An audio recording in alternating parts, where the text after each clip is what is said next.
The Fisherman and the Golden Fish. Once upon a time, in a peaceful seaside village, there lived an old fisherman and his wife in a small, shabby hut.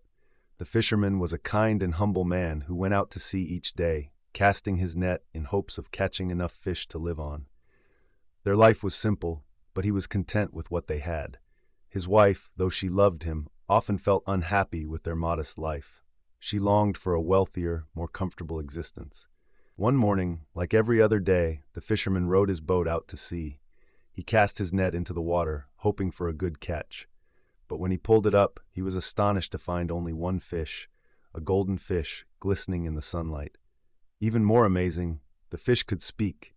It pleaded with the fisherman to let it go, promising to grant him any wish in return for its freedom. The fisherman, being gentle and unselfish, had no desire for riches or power. He smiled kindly, released the fish back into the sea, and asked for nothing in return. When he returned home and told his wife about the magical fish, she was furious.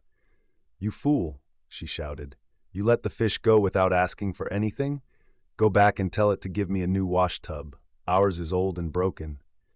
Reluctantly, the fisherman returned to the sea and called out for the golden fish. The sea rippled gently, and the fish appeared once more, asking what he wished for. The fisherman humbly requested a new washtub for his wife. The golden fish agreed and vanished beneath the waves. When the fisherman returned home, there was a brand new washtub outside their door. But his wife was not satisfied for long. A few days later, she demanded more. "This hut is falling apart. Go ask the fish for a new house." Again, the fisherman went to the sea, and the fish granted the wish. When he returned, their old hut had turned into a beautiful, sturdy cottage. Still, the wife's greed grew. She now wanted to be a rich noblewoman, with fine clothes and servants to wait on her. The fisherman, though troubled, did as she asked. The golden fish granted this wish too, and soon they were living in a grand palace with luxury all around.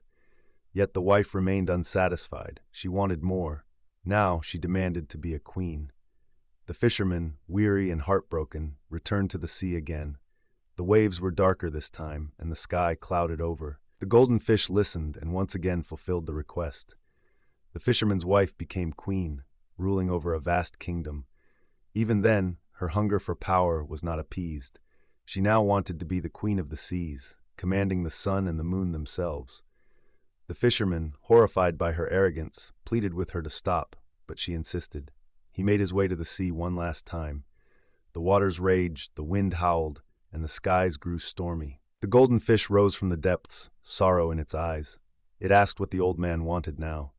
The fisherman, ashamed and trembling, said, "My wife wishes to be empress of the seas, ruler over the sun and moon."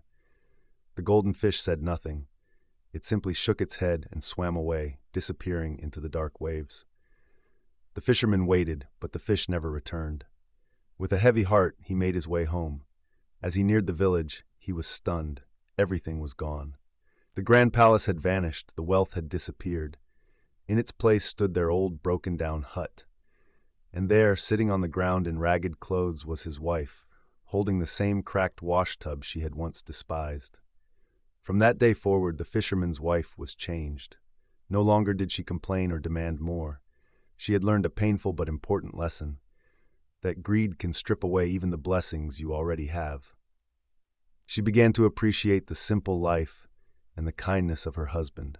The fisherman continued his daily work, casting his net into the sea, content with a modest but peaceful life. Though they had no riches or palace, they had each other, and they lived the rest of their days in quiet gratitude. The Fisherman and the Golden Fish is more than a fairy tale. It carries a timeless lesson. True happiness doesn't come from greed or power, but from knowing how to be grateful and content with what you already have.